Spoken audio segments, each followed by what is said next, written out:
And I think the more that you can personalize and the more that you can infuse like really special little moments into somebody's vacation, whether it's like a handwritten note when they walk into the unit or something like that, or a nice little welcome bag with maybe like a local bag of coffee or something.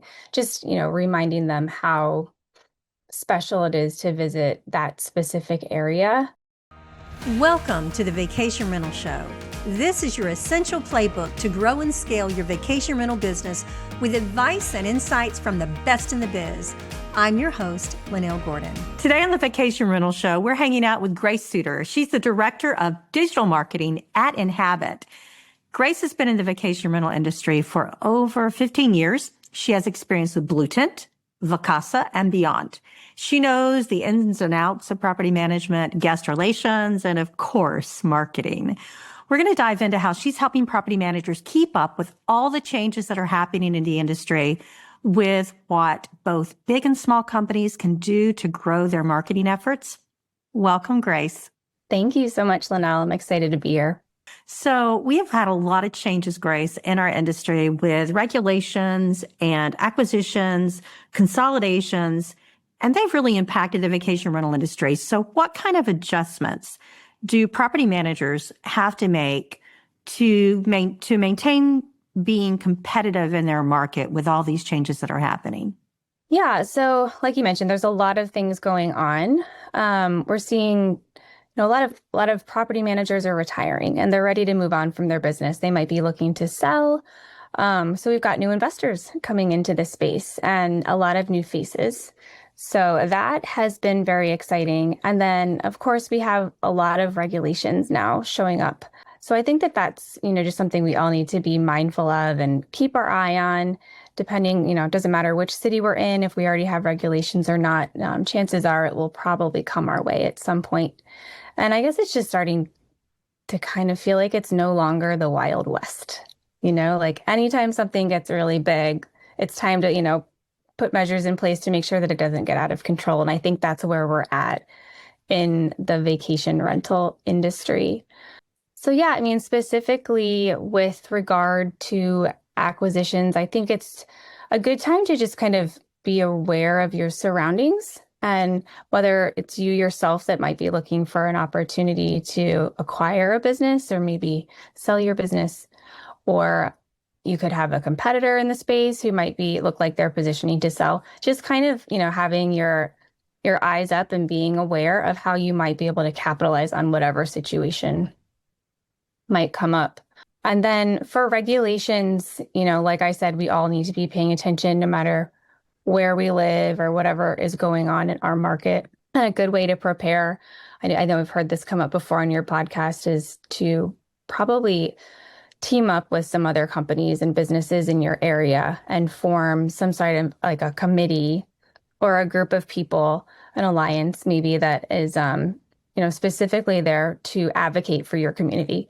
And that could be due to short-term rental restrictions. It could be to some other thing we haven't even thought about yet.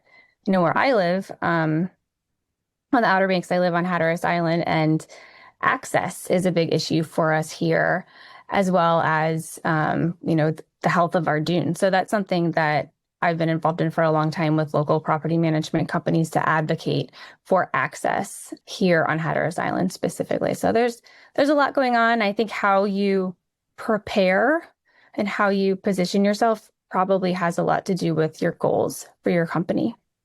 So when a vacation rental company is, say, less than 100 units, as opposed to a larger company like 1,000 units, how should their marketing strategy differ? Or does it? Yeah, absolutely. You're going to be approaching things a lot differently when you're a small company.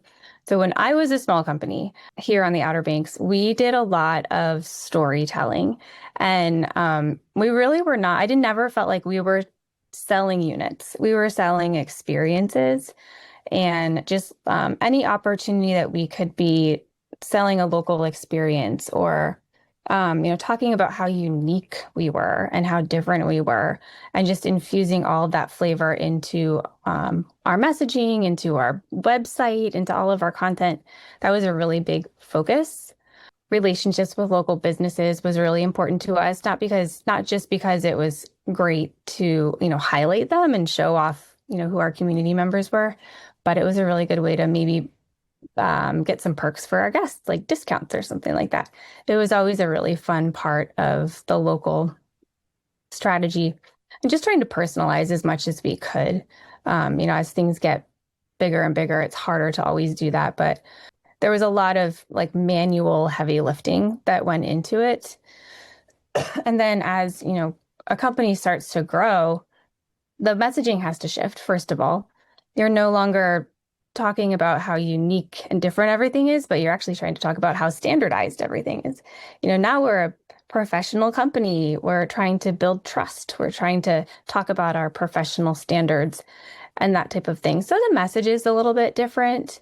A lot of newer companies, smaller companies, not all of them, are pretty heavily reliant on OTAs for their bookings, whereas a larger, more established company is, driving direct bookings for sure. And all of their marketing strategy is specifically around that. But I think the biggest change is as you get bigger, it's really hard to personalize every touch point. So you have to start relying on automation.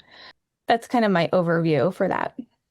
Let me ask you this. What role does branding play in marketing strategies for smaller companies versus really larger companies? And how can smaller companies ensure that their brand stands out in a very competitive market? I mean, you're in one of the most competitive markets in the United States on Hatteras Island and the Outer Banks. I mean, it's incredibly competitive all up and down the Outer Banks. So how can a small company stand out?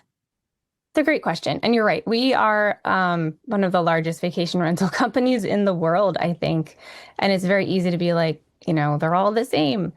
But I think, back to the personalization, I think the more that you can personalize and the more that you can infuse like really special little moments into somebody's vacation, whether it's like a handwritten note when they walk into the unit or something like that, or a nice little welcome bag with maybe like a local bag of coffee or something, just, reminding them how special it is to visit that specific area.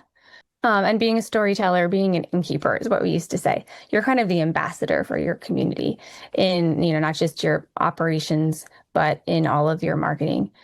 When you start to become a larger company, you can't do that anymore. You don't have the bandwidth to put a handwritten note in everybody's check-in package. And you have to decide what's important to your company, what's important to, your brand, and you have to do it extremely well. So you need a system for everything and you need a process for everything. And you need to have consistency and you need experts in every area of your business. So in your experience, what are the biggest challenges faced by small vacation rental companies that are trying to scale their marketing efforts? And how do they overcome that as they grow? Yeah, I think it's pretty common for small companies to have team members wearing a lot of different hats, and they might actually come into that marketing role not as a marketing expert at all, but as somebody who's just, learning their way around the business. And kind of just doing more like basic maintenance tasks. They might be updating the website. They might have decided to take on the social media or something.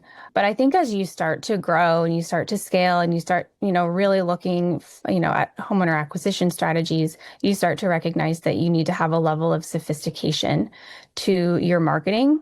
And you need to get very realistic about what your in-house team can do, what you might have to outsource as you're growing, and what you might have to just stop doing altogether. Maybe you can't do welcome bags anymore or something, and you'd like to take that money and put it into, hiring a company like Blue Tent to help you do your marketing.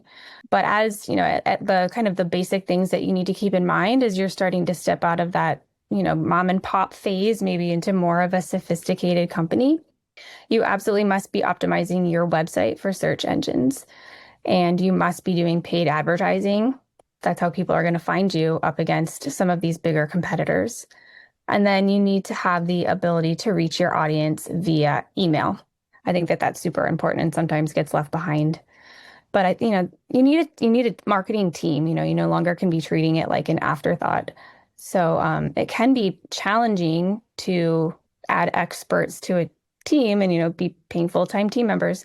So again, there are companies out there, Blue Tent is one of them, that can offer you that service without you having to take on the cost of a full-time employee. And you can still work with experts likely who have some familiarity with your market and who know kind of the next move that you need to be taking.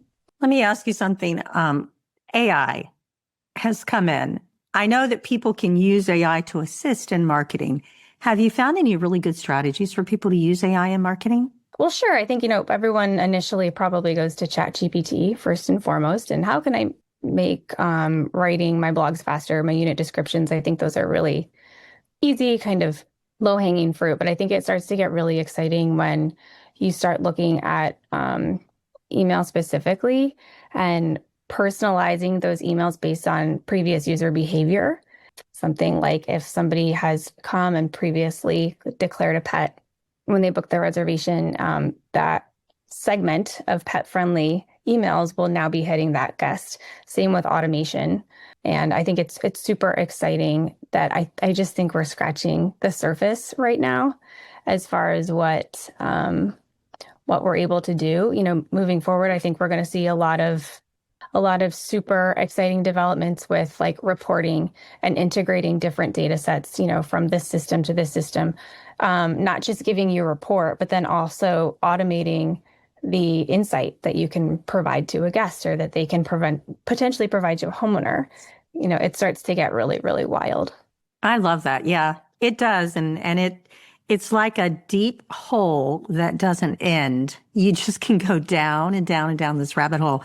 And it's pretty fabulous to think that, we were doing automation in these things, and now there's AI that will automatically do it for you. It's going to save us so much time when we really get a hold of how we can use it in our businesses effectively. It's going to change the way that we do our marketing.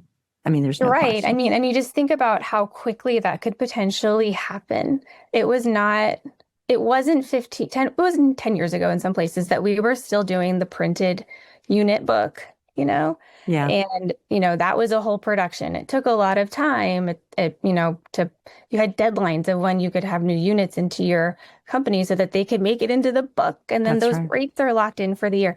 And, now that we've got all of that online, it opened up this humongous world of opportunities with like great flexibility and length of stay. And it is just going to be unbelievable what AI is going to do to all of the data that we're able to have access to now. When you think about 10 years ago and you think about the fact that we would never have considered the fact that our rates can change all year long, they can change based on availability and based on demand, that our guest, could not just stay a week, that there would be demand for smaller stays and midweek stays. And it's crazy to think 10 years ago what our mindset was. Now we think about what our mindset is today. I cannot imagine what the next 5 years holds, because I think things are changing exponentially now in a way that we can't even think about what it's going to look like in 5 years. 10 years ago, we were asking technology to do things that we were dreaming up. And now technology is showing us things and dreaming it up for us. It's so cool. It's amazing. What kind of digital tools do property managers need to invest in to effectively manage and grow their marketing efforts at scale? Yeah, well, obviously you need a great PMS, a great property management system. As far as marketing, you need to be doing SEO. You need to be doing content in tandem with your SEO efforts and PPC strategies. And ideally, those are all working in concert with each other as part of one strategy. And then finally, a fully segmented and automated email platform that can integrate with your PMS, and you're going to be in really good shape. This episode of the Vacation Rental Show is brought to you by Blue Tent. Blue Tent provides vacation rental pros with a powerhouse of services: direct booking optimization, strategic account management, email marketing, and channel management and distribution. All of your industry experts under one roof or inside one tent. Expand your digital footprint and turn browsers into local bookers at bluetent.com. So, Grace, you've had a really rewarding, impressive career in the vacation rental industry. What has been the most interesting project or initiative that you've worked on?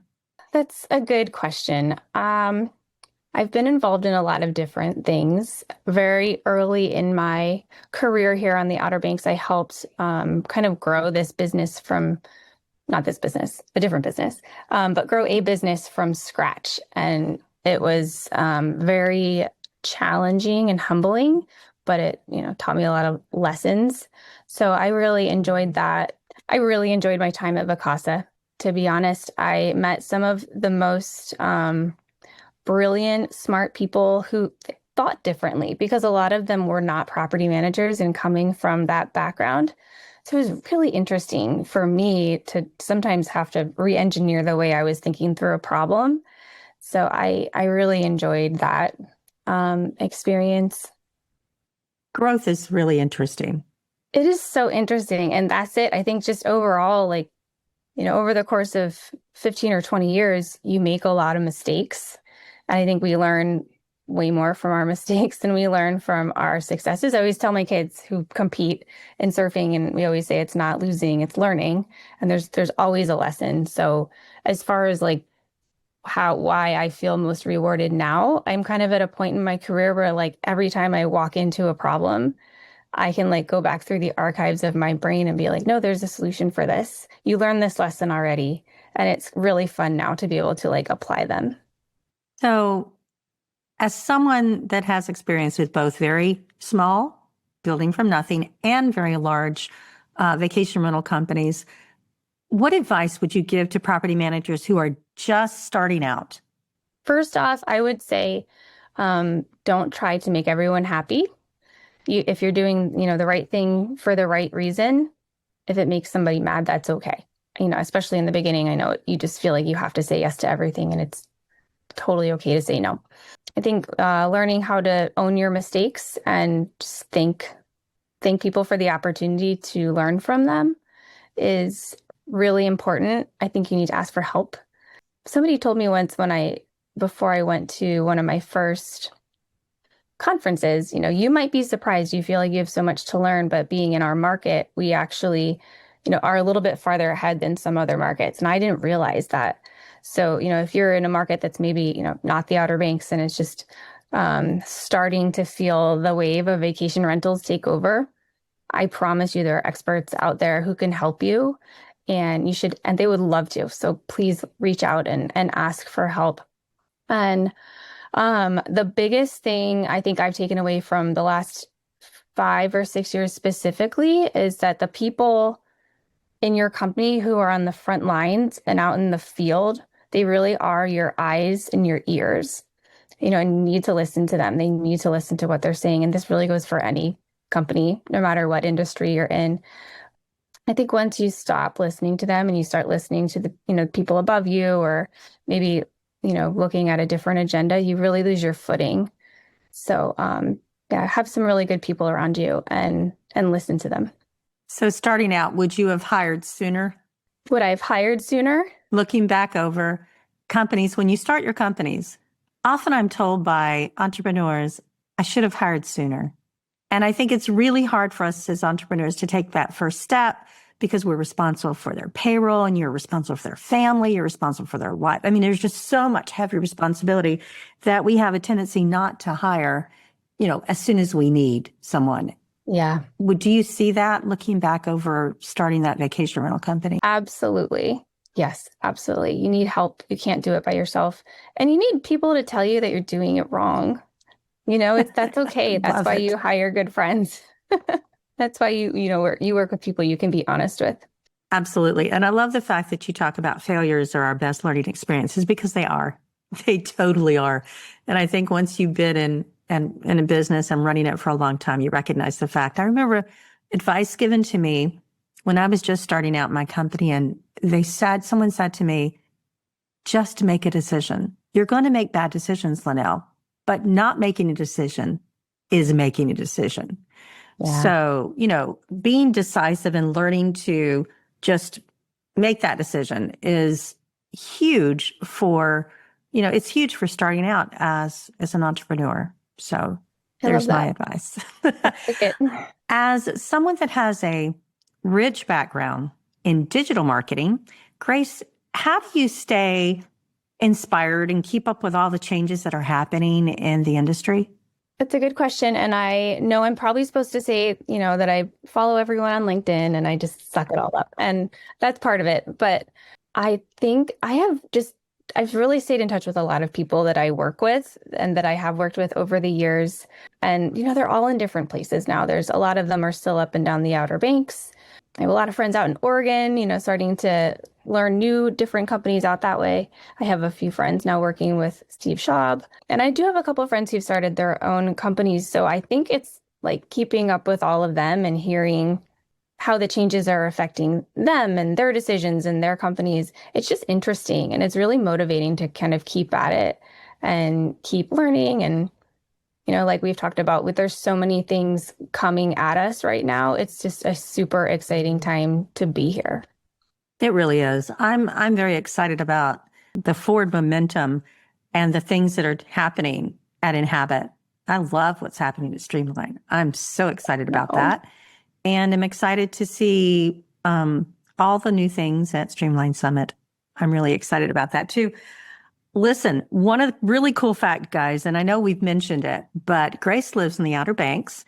She lives on Hatteras Island, which is a very remote part of North Carolina. Grace, what are the unique difficulties that you find with where you live in a vacation? You're in a huge tourist area. I mean, most of the houses around you are going to be vacation rentals.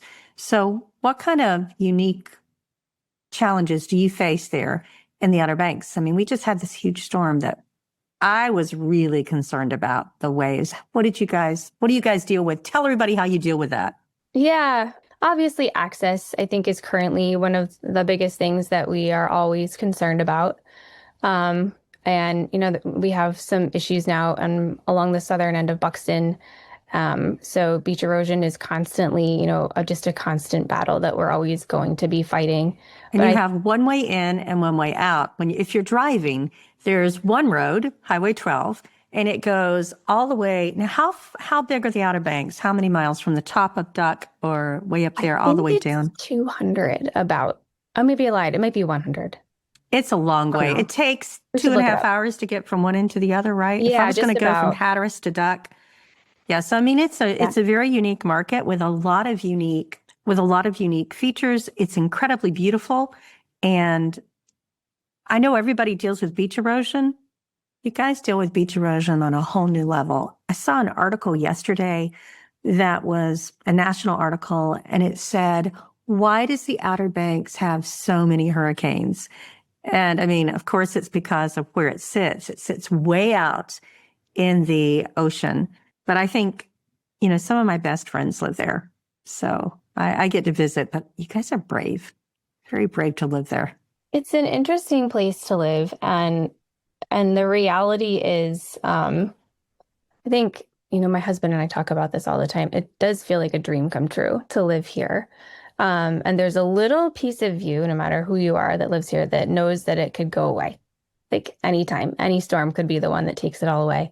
So, I think that people who live here have like a very deep appreciation for where we live. Even my kids who are, pretty young, sometimes will be driving home or driving over the bridge and they'll say, "Gosh, it's so pretty. I can't believe we live here." And they've never lived anywhere else, so they don't know.